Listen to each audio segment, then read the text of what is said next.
Good morning and welcome to Standing Boldly for Christ.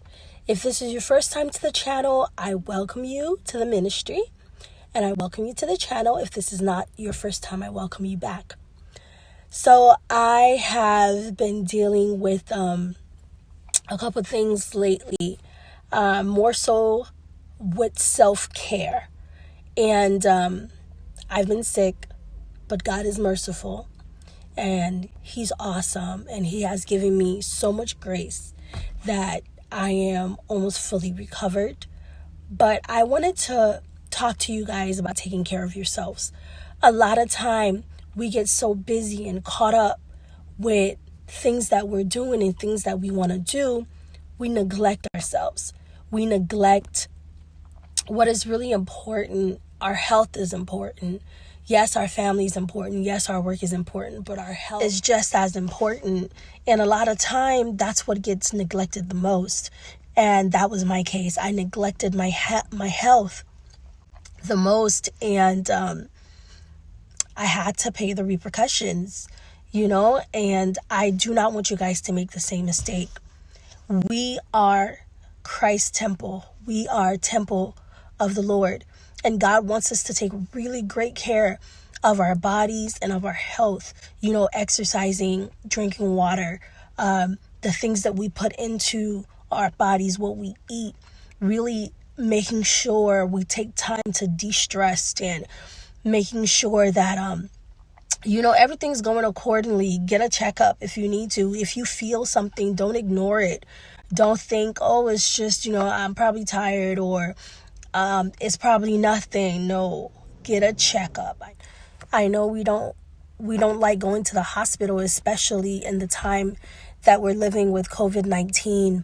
But please, I'm asking you guys, I'm encouraging you guys, I'm imploring you guys, I'm pleading with you guys.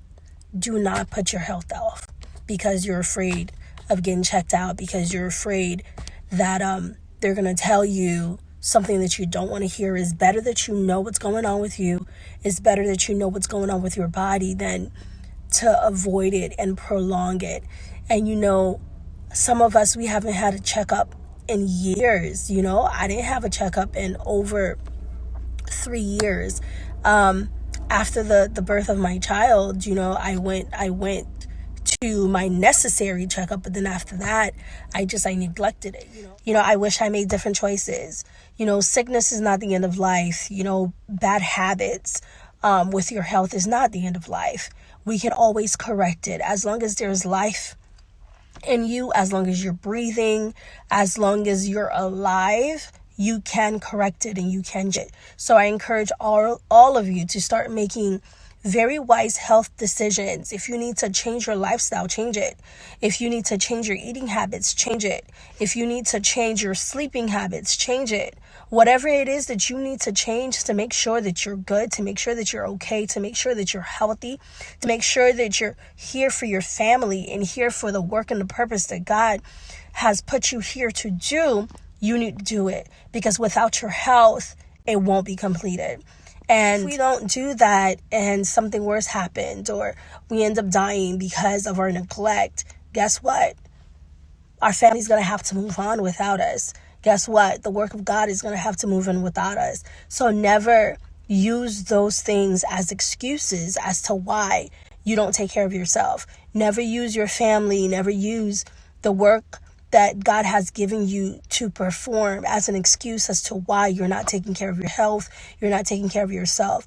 God has given us even suggestions and guidelines on how we should remain healthy. Why? Because he knows that we need health in order to do what he has set us out there to do. So I encourage you again, take good care of yourself, take good care of your health, and stay connected to God. God bless.